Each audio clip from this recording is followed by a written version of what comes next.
Hello, this is Kate, the Daily Tarot Girl, and welcome to your weekly tarot card reading. For this week's reading, I am using the Light Seers Tarot, and this is a deck by Chris Ann. Okay, so welcome. If you are new here, welcome, and if you are a returning viewer, welcome back. I am so honored and so excited to give you this reading. So my intention with this week's reading is to get some ideas and some inspiration for the week ahead. So let's begin with the first card. So this is the card for the beginning of the week. So Monday and Tuesday-ish. Okay, so here we have the Devil. So we're starting off with an intense card, although I would say this is kind of a sexy card in this particular deck, which kind of makes it fun. It makes it less scary, right? Okay, so we have the Devil as the message for the beginning of the week. And what draws me in with this card, what I'm noticing on this card is there's a woman that she looks like she's a marionette. So she has strings attached to her, and the Devil is like toying with those strings. He's playing with those strings. So this is about manipulation and feeling like someone's kind of pulling your strings, or maybe not feeling like someone's pulling your strings, because the Devil is also about kind of not being fully aware of things, like maybe being manipulated in some way, but not being totally aware of it.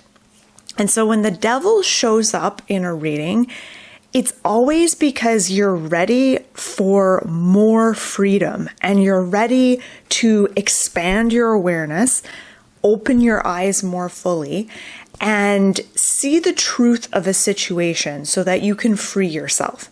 So the Devil, while it's often thought of that this is like a negative card or a bad card to get, it really isn't. It's always signifying like, okay, you're ready to take a look at something. You're ready to become more aware of something in your life that is keeping you stuck and keeping you spinning your wheels and kind of keeping you in one spot. So with this card comes a question. So the question that I would pose to you is there any area of your life where you feel like you're really stuck or really limited, like you don't have a lot of power, or like you're kind of spinning your wheels? Think for a moment, is there any area or any segment of your life or your being where you feel like that is the case? Like maybe you're stuck creatively, or maybe when it comes to your job and your work, you're feeling really limited. So just noticing, where in your life do you feel stuck? Do you feel limited? And the Devil invites you to bring more awareness into that area. And really what the Devil is saying is that you have more power than you realize. But if you're giving away that power to others unwittingly, or just refusing to acknowledge your own power, then you're always going to experience yourself as being less powerful than you really are. So again, the Devil is inviting you to call back some of your power. So are you giving away your power in any way? How are you giving away your power? And how can you call back some of that power around the beginning of the week? And if you're able to successfully do that, I think it's going to make for a much more potent and successful week ahead. So call back your power. That's what the Devil's saying. Okay, let's have a look at the next card. So we have Seven of Wands for the middle of the week. So kind of Wednesday, Thursday-ish. And this is so interesting. Seven of Wands shows a woman who, she's in kind of a peaceful pose. She's sitting in this yoga pose, like she's sitting in meditation. She's on a cushion. But the Seven of Wands is about it could be about feeling attacked or feeling like you have to defend yourself or prove yourself or stand up for yourself in some way. So lots of stuff going on in midweek. Okay, so the middle of the week, be aware of something to watch out for is getting defensive when it feels like people are attacking you, criticizing you, or asking you to prove yourself. Maybe someone's kind of doubting you. Watch out for defensiveness. 7 of Wands is a reminder to hold on to your center. So notice this orb, this burst of light right in her center, right in her kind of third chakra area. She's able to stay grounded, calm, and hold on to her center despite all these different wands pointing at her. So 7 of Wands is saying resist the urge to feel like you have to prove yourself to someone, or even proving yourself to yourself. It's saying, as you move through the week, insecurities might come up and you might perceive that others are criticizing you or attacking you, whether they are or not. So just being aware of that and knowing that it will be really important and valuable this week to hold on to your center. Ground yourself, hold on to your center, have some calming techniques on hand that you can access really quickly, whether that is a simple breathing exercise.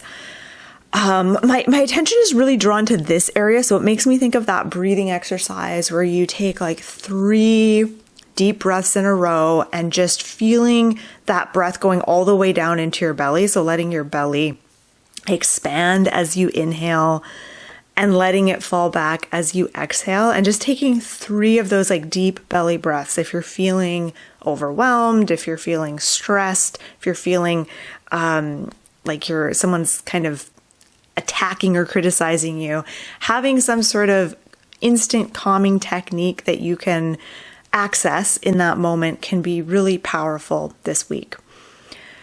Another thing I want to say about 7 of Wands is this is a card of calmly standing up for yourself and not letting anyone push you around.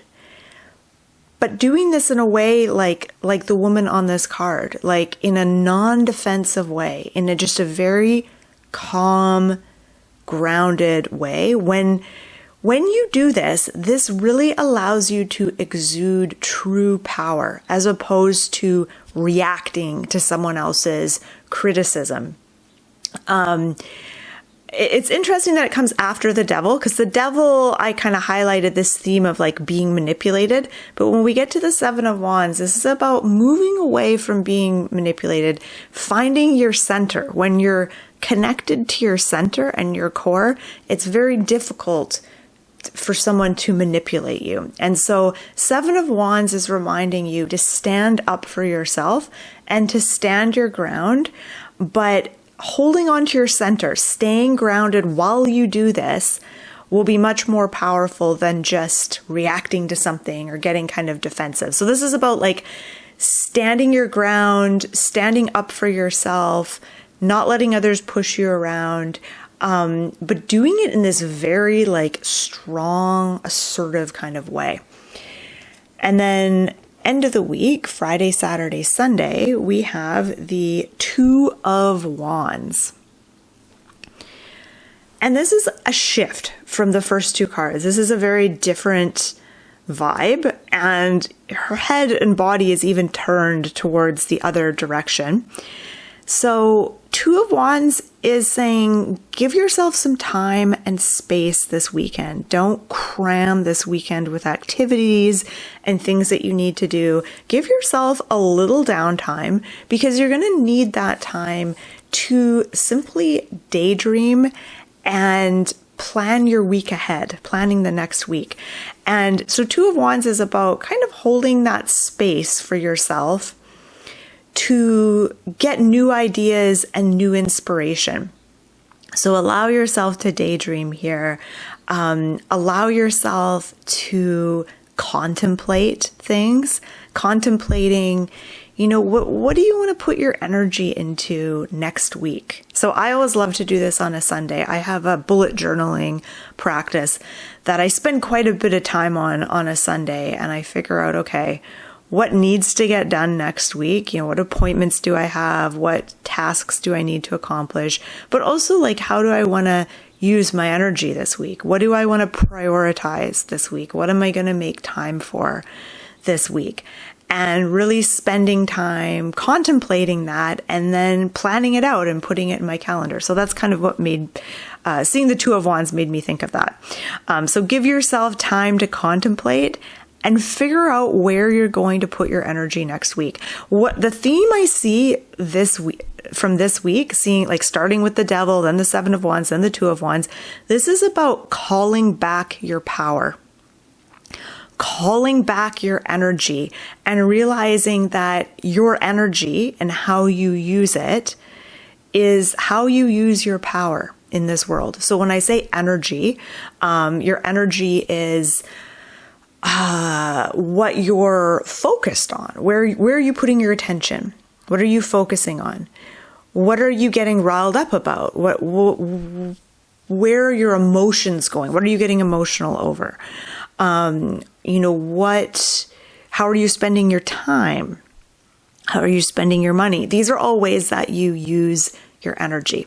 So Two of Wands is about calling that back, realizing that you are the one who decides where you put your energy into what. And calling back that power can be very powerful. So that's what I see. This week is, it's all about empowerment this week, I think. It's about calling back your power from some of the things that you maybe are giving your power to without fully realizing it. So in addition to this being a week of calling back your power, it's really a week of raising your awareness, like expanding your awareness and realizing how you're using your energy and calling some of that back so that you can direct it towards things that are really in alignment with who you are and what's important to you. Yeah.